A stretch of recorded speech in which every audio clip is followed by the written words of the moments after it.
Greetings everyone, my name is Rish Ramasamy. I am a university lecturer, a PhD student, a published author, and a developmental educator. Vlog 11 is devoted towards leadership. Leadership. Where do I start? This is something I feel strongly and most passionate about. I was privileged to also teach a postgraduate program where I taught the topic on leadership. Fantastic, great students, great content. I have been privileged to have worked in variety of leadership roles in my previous employments, including running my own business. So I've seen enough to understand what is required or what constitutes a good versus a bad, crappy leader. One of my ultimate goals is to become a vice chancellor or even a prime minister or even a politician. Those sorts of things mean a lot to me, not because of those titles, but how can I use my position and power to make a difference within humanity. I've decided to provide you with 10 strategies that I use, deploy, and enact on a day-to-day basis in order to work towards my dreams. And I'm sure that you all have your own dreams as well. So I hope these strategies will enable you to make those dreams come true. 1. Listen to understand and not listen to respond. Take interest in the person's narrative. Show genuine concern. Listen actively before you make that judgment and before you action on what the person is saying. Do not preoccupy your mind with biases and preconceived ideas, not important, irrelevant. Hear the person out. Engage with them on a case-by-case basis, based on individual merits. Show them that you do care about their story. It's not that hard, it's simple, it's straightforward. 2, don't be afraid to acknowledge your limitations and talk about it openly. Use those limitations or shortcomings or mistakes as a teachable moment or experience. After all, we are all human beings, and it's completely okay and normal to make mistakes, hopefully not the same mistakes. An example that comes into my mind is when I was lecturing a few years back, when I stuffed up with the assessment. In front of the lecture, I realized what I had uttered. I apologized in front of the whole class, and I also apologized by email. And a few of my students approached me and said to me, "This is not normal to receive an apology from a lecturer." And I said, well, to me, that's perfectly fine, because regardless of who I am as a person, lecturer and student, there is a power disparity. What's important here is I have stuffed up, so I need to apologize and use that moment as a teachable moment. It is simple as that. 3, don't hesitate to show or to expose or to reveal your weaknesses and your vulnerable side. I think vulnerability is quite a beautiful thing because it shows that you're human, and it relates to number 2 strategy.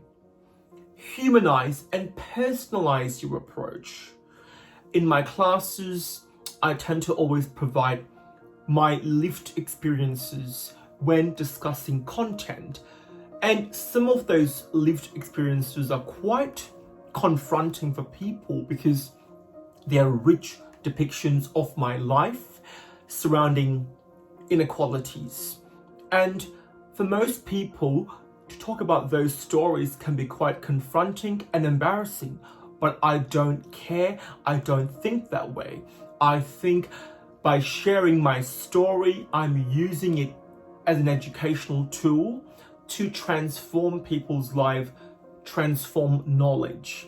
So use those opportunities to show people that you do have a weakness, you do have a vulnerable side to you, and that's okay, providing there are boundaries, clear boundaries as well. I'm not asking you to be super friendly and invite people into your homes or become best friends. What I'm asking you to do is show people you have emotions as well, and show people that you do have a heart. That's not that hard. 4, be open to constructive feedback. Yes, constructive, not destructive feedback. My whole entire existence, I'm used to being called pedophile, faggot, poofter, black cunt, black dog, and the list goes on.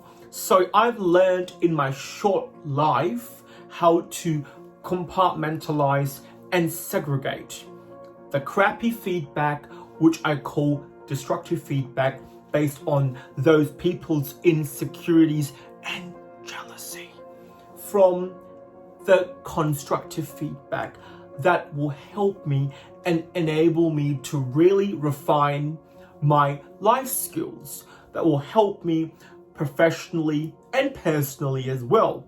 Now, with time, you will be able to ascertain constructive to destructive feedback as well. Those who have very low insecurities will see all feedback as destructive, but if you are me, I will go, okay, now this feedback does highlight that I have to work on these areas, or this feedback is not aligned with what I'm doing and doesn't depict the situation in its entirety. Rather, it provides a false representation because the person has a grudge against me. Use feedback in a critical fashion. Review the feedback, critically appraise the feedback, and use the feedback that is constructive in nature and meaningful in nature to help you. 5, engage in ongoing and continuous training and development.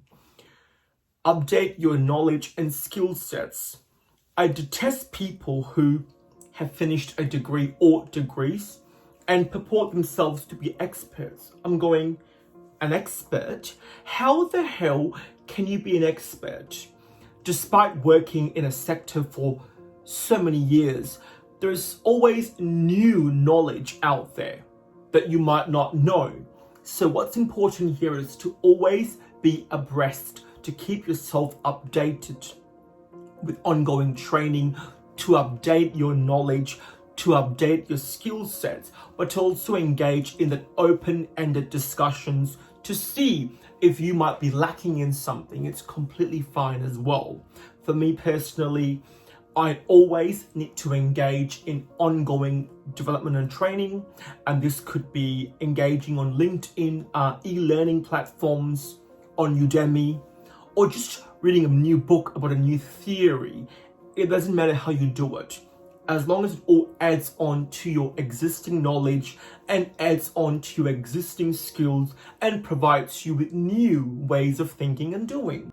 6, don't be afraid to challenge dated perceptions and normative ideals. Now, if you are like me, a change agent, I'm forever trying to work out how to do things better, how to be innovative in my way of doing things. Now, for most people, that can be quite daunting and very uncertain and quite scary. But we have to move with time. We need to move with things. Globalization has rendered changes on a daily basis. We have to move with time. We need to have momentum and speed.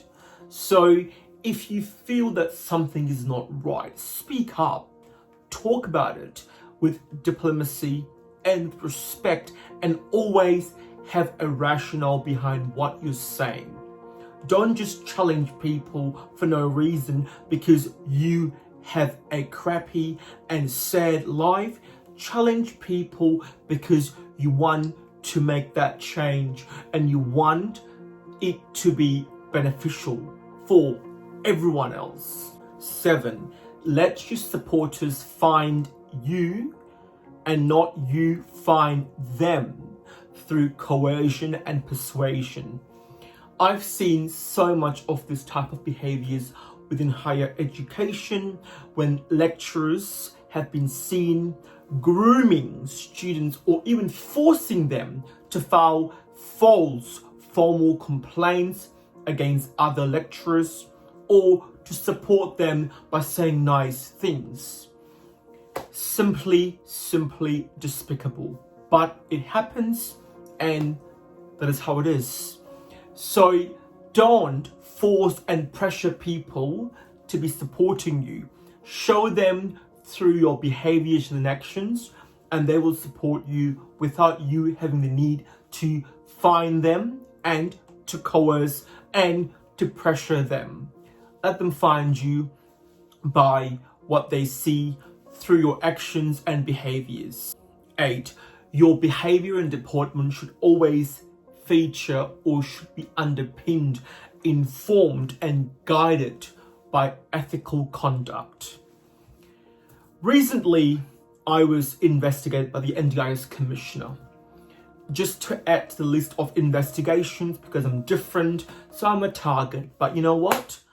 Not why me, but try me. So I responded to the NDIS Commissioner with regards to a caregiver's complaint with regards to conduct, that I was not professional with my dealings with the client and the family member. So I wrote to the NDIS Commissioner a very detailed and comprehensive letter with a statement as follows. Conduct is not just a professional endeavor for me, but it is a way of life. Thank you. So ethics is not something I only practice selectively in my workplace, but is also something that I live and breathe personally. So ethical conduct is not just enacted within a professional capacity. A true ethical person enacts ethics personally and professionally, not selectively. So be that person where you're consistent at work and at home with your friends and so forth. 9, work in collaboration, not in isolation. Very important. Engage in ongoing dialogue, seek feedback, learn from your peers, learn from other people. You don't know everything. Accept the fact that you don't know everything. Acknowledge that. More heads put together, more brilliant the ideas get. Talk about your ideas. Seek feedback. Share your knowledge. Don't be selfish and self-absorbed. Be selfless. 10. Deliver what you promise. Broken promises can debilitate and damage relationships. We all know those people in our lives, personally and professionally. They talk, but their actions do not reflect an ounce of their talk.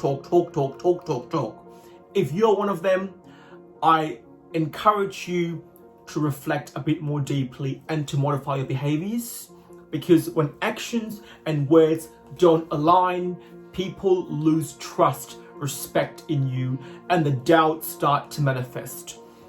If you can't keep or maintain a promise, talk about it. Work out different solutions, but do not just dismiss it and think people won't notice it, because people will, and this will impact your credibility. So promises, if you make them, ensure you deliver and enact them. Now we have 2 sensational guests in this vlog, 2 remarkable leaders and 2 people that I hold very closely to my heart. My dear friends, Amy and Gary. I actually call them Uncle Gary and Auntie Amy, and they will share their perspectives on leadership. Hi, I'm Amy Ellis. I'm a change manager, business analyst, program manager, multiple hats, currently working with APA Group, transport gas around Australia, delivering energy. I worked in a number of different areas in my life. I worked with government. I spent 15 years with not-for-profits. I've run my own company. I also have a diploma in interior design, and I'm currently studying innovation. A great leader is somebody that continually builds excitement, and they've got their vision and they pursue that relentlessly. They activate their strengths and work on their flaws. They're humble and they share their wins with those that they inspire. They help to grow other leaders to become leaders themselves. And they keep learning and encouraging their team and challenging their team to be the best they can be. And also they show kindness and empathy in everything that they do, and they become a role model for that. Yeah, communication is really vital in being a great leader. So everybody has their core values, and when you're working in an area that aligns with your core values, you're going to exceed and excel and thrive. If you've ever worked in an area and you're feeling a little bit uncomfortable, you're asked to do things that go against your ethics, it just grates you the wrong way, and it's not a good environment to be working in at all. So I think it's really important that you have a sense of integrity and govern your own ethics, and you portray that to everybody else so they know what the standards are and they can meet your expectations. I think a manager may monitor people, and usually it's hierarchical above that person, but it's very much manages the time and the budget and the schedule, etc., all those important things for work. But a leader will actually empower you to do the best possible job you can do. They'll make you want to love coming to work every day. I really love right now, I've got many role models. Some of the stuff that Barack Obama's done, some of the stuff that Gandhi did. I think it's just amazing. Oprah and Ellen to some degree. I think they've got a lot of courage and passion for what they do, and I really admire that.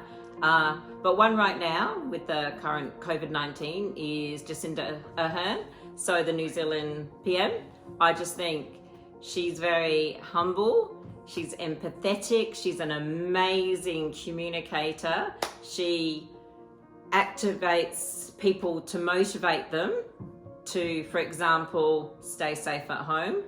And they were the first country in the Western world to do that. And the results are apparent. They've been very successful at that. But what she said is that I will be here standing with you. I will walk with you. It wasn't a me and you attitude. It's we'll do all this together. And she's a mother.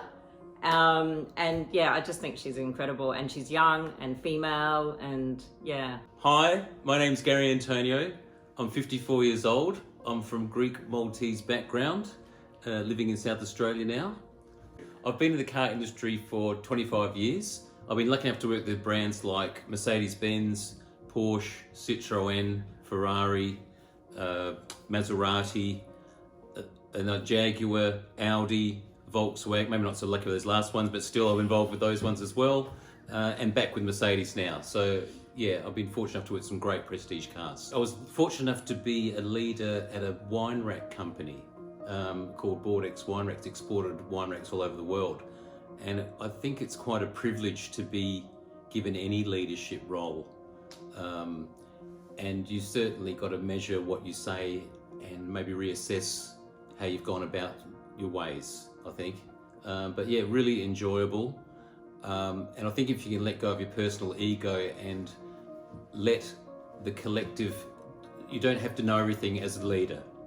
If you're smart enough to be able to be humble to take in other people's opinions and use their ideas and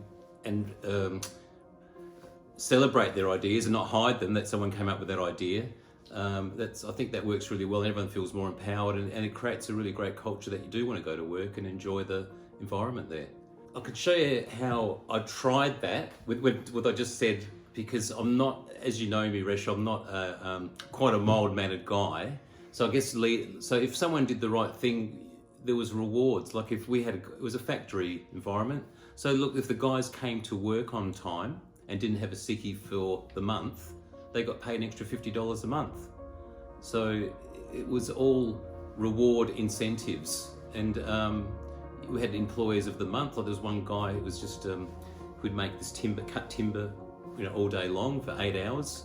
And he was just such a great worker. We got him something for his motorbike. He had a BMW motorbike. I got him a model of his motorbike for a monthly. It was personal. I got a bit personal, maybe. I don't know. But it just felt when I asked for a favour, they were happy to do it because I know that I was giving. So it makes a difference. I think historically, being an ethnic boy, it's my father. My father's been my role model. Not that maybe I liked all of his behaviours, but he's the guy I really wanted to impress the most in my life, by far. And Dad's success, how do you measure the success? Role model, he wasn't like a prime minister or a super wealthy man, but I just respected his morals, great morals. So yeah, my father would have to be number one. And second, Amy, close second. But so it's that's a really tough question. I think I probably don't like the word I'm selling to you. I'd rather you buy something from me. So I'd rather give you the choices. And I think people don't want to feel silly when they buy something because not everyone's expertise is cars so I think there's got to be very sensitive to what people understand when they're coming in there because it's a big thing. I realised to walk into that showroom, I really enjoyed the selling because I've got so much control of my destiny and I love meeting all these people. It's a really social job. How lucky you get to mix with, I'm fortunate to have some interesting friends like yourself. I've got friends that were politicians in high role places and I'm flattered that I've got these friendships I've built with people. Customer's the hero. Don't you think some sales guys like the sales guy's the hero? The customer's the hero. Hell, they're the one that is celebrating this. So that's the experience. There's a certain vibe you've got to create as well. So and I think it goes back to that trust. If I tell you something, Resh, I think I've backed up and I've done it. So again, talk is cheap. Everyone can say beautiful poetry, but if you back it up with the actions again. So I believe in those years. The old saying, under promise, over deliver, I guess. Under promise and over deliver is a simple one. Well, that concludes the vlog for today. I hope you've learned something or will learn something from this vlog. Onwards and upwards. Love you all, Resh.